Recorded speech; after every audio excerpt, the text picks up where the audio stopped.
Hi, I'm Wes Conrad, and we're here at the Conrad Farm, and we're studying sweet potatoes to see how they produce the slips on the various types of treatment. We have some that was in the high tunnel, some with low tunnels inside the high tunnel.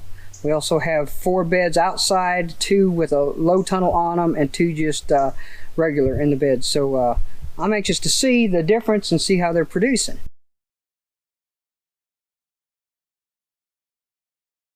So we first put the sweet potato seeds, which are sweet potatoes, and then we covered them with 2 inches of compost. Yes. Then we covered that with green plastic. Mm-hmm. And we watered them good first. Then we covered them with the green plastic, and we left that remained in place until they started producing enough slips, and you could start seeing the plastic starting to raise some, and you could feel at that point we removed the plastic from them to let them initiate their start growing.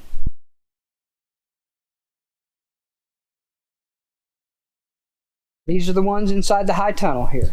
These 2 beds right here had the treatment over them, had the cloth over them until they got tall enough. We removed the cloth, pruned them, and that's been a good 2 weeks ago. The 2 outside ones right here had no treatment on them, but inside this high tunnel, and they were pruned a couple days ago. They sprouted later than the outside ones because the row cover, I believe, maybe kept some of the heat from penetrating. So my outside beds actually produced slips, and I had to uncover them sooner than the inside beds. But the inside beds quickly, after they caught up, they quickly outgrew the outside bed. And so they have been pruned once already. They're growing back because they're growing so rapidly in here, but they have been pruned once to 10 inches in length. And the outside beds, then they caught up and they've been pruned also.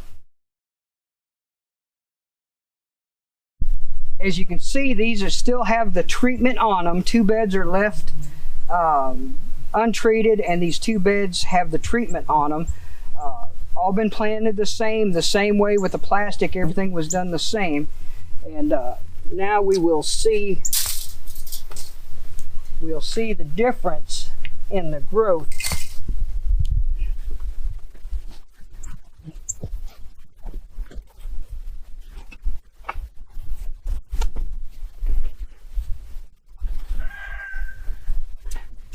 As you can clearly see, these have well outgrown the ones, at least earlier.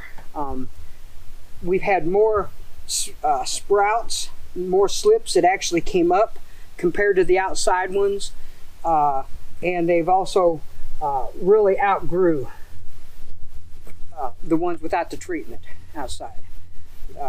They're still not as quickly to develop as the ones inside.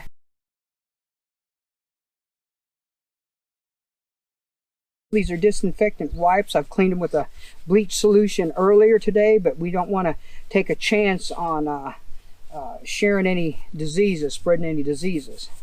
So I'm going to wipe them off good with that disinfectant wipe. Okay, now we're looking at these. They're all between. I'll get out my tape measure here and show you. See, this one's up about 15, 16 inches right here. Most of those, so they are. They're the perfect size to be pruned, and what we're looking for is we're wanting to prune them down to about 10 inches right there. So what I'm going to do is I'm just going to use this. I found out this works really good and really fast. You see how that works? Nope, those are a little bit shy, but I'll come back up with some of the other ones. And some of them are vining to the sides. So it's hard to get a good look on them. And okay, those are about 10.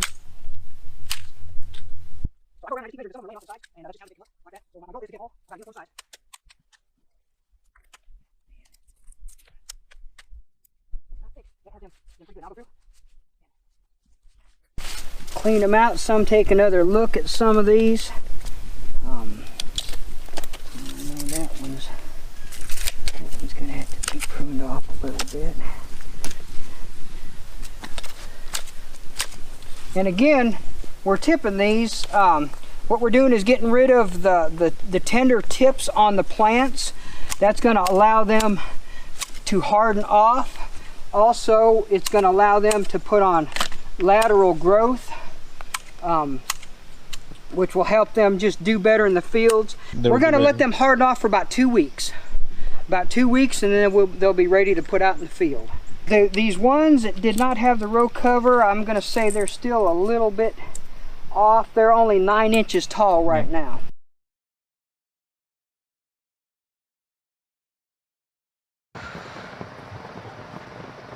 It's a common practice when growing sweet potato slips, when the slips get to be about 16 inches long or so, to come in with a string trimmer, trim the tips off of the slips, then allow them to harden for about a week, and then to pull the slips from the propagation bed and plant them in the open field. We're going to go ahead and trim the tips off of these slips using a string trimmer.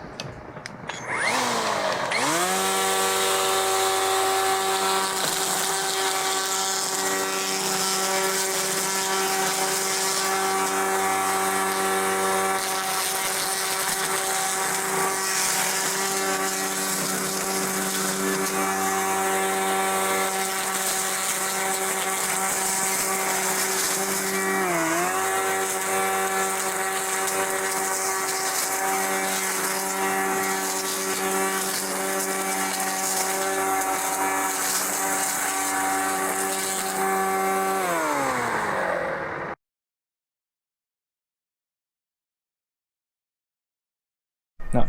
Okay, now we're getting ready to remove the slips from the bed here and get them out to the field. What I'm going to do is I'm going to go through here and I'm going to cut these slips now about 1 inch from the ground, the dirt where they're at.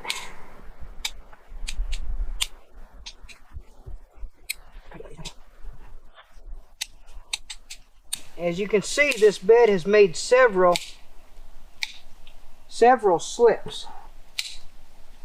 As you can see right here, I cut off several plants, or good looking plants right here, and we'll be able to take those out and put them in the field.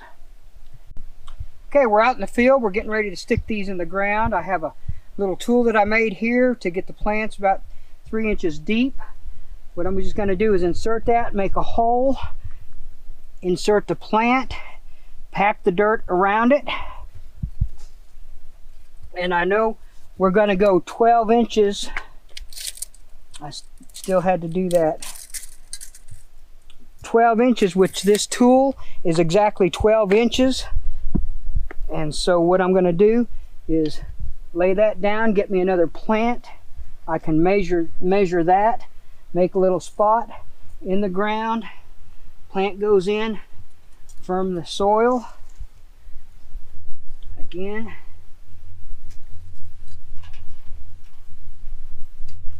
Okay, the sweet potatoes, if you're wanting to grow the great big jumbo sweet potatoes, you want to spread them apart further.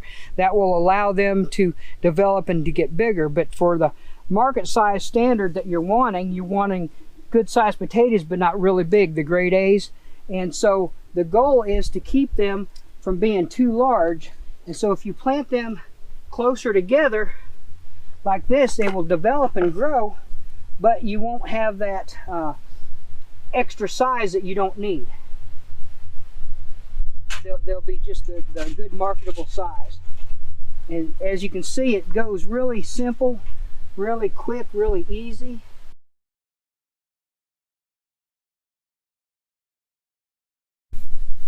So if it were you and you were going to grow sweet potato slips, what will you do? Which one will you pick?